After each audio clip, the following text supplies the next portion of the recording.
to the Medigap Show. I'm your host, Holly Cohen, licensed agent and founder of MedigapCares.org. Today we have a very hot topic to delve into. The White House's imposition of inflation penalties on 43 drugs. In this video, we'll be exploring the implications of these penalties. If you're as passionate about staying informed on all things Medicare related, by subscribing to the channel, you'll receive regular updates and never miss an episode of the Medigap Show. Also, don't forget to show your support by giving this video a thumbs up. It helps us reach more people who can benefit from this valuable information.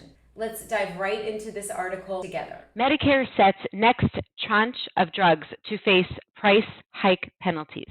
The Biden administration on Friday said that it will levy penalties on the manufacturers of 43 prescription drugs for increasing prices within Medicare faster than inflation, flexing new powers granted to it under last year's Inflation Reduction Act. As a result, Medicare beneficiaries will pay lower coinsurance rates for those 43 Part B medicines next quarter.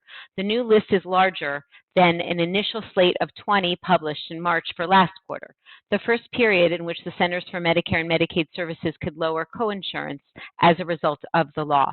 Many of the drugs included are older medicines, including heparin-based anticoagulants, anti-infectives, and immunoglobulins. But the 43 drugs named Friday also include several cancer treatments from Amgen and Seagen and AstraZeneca's new asthma injection.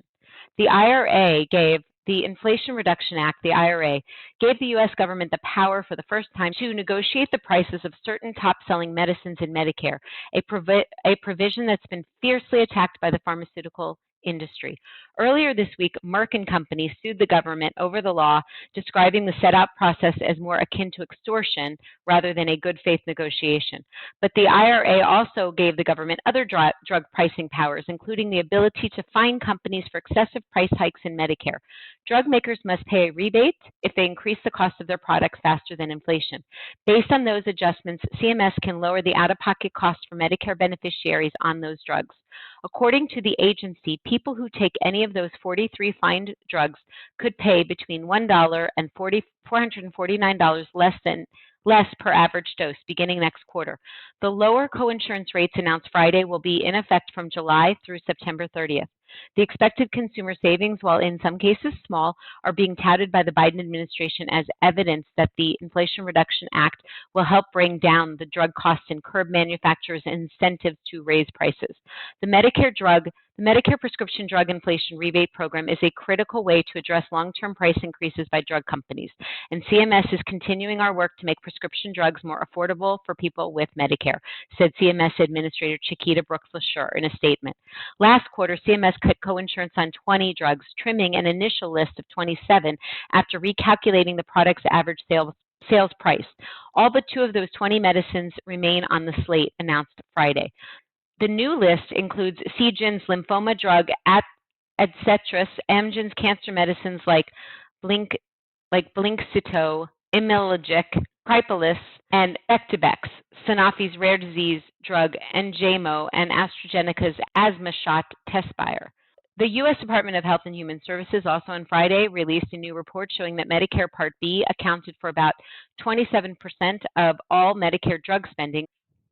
What this means is that Medicare Part B drugs, meaning injections, infusions, something you would have done in a doctor's office in an outpatient setting, 27% of overall Medicare drug spending was on Part B drugs in 2021.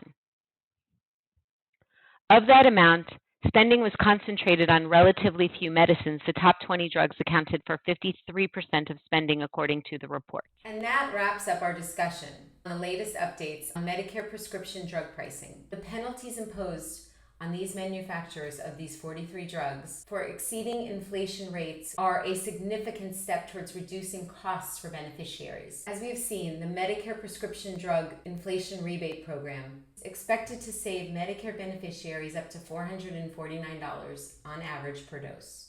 The Biden administration's commitment to addressing long-term price increases by drug companies is evident by holding manufacturers accountable, implementing measures to make prescription drugs more affordable. Stay tuned for more updates on the Medigap Show. Together, let's continue to navigate the complexities of Medicare and ensure that everyone has access to the medications that they need. Thank you for watching.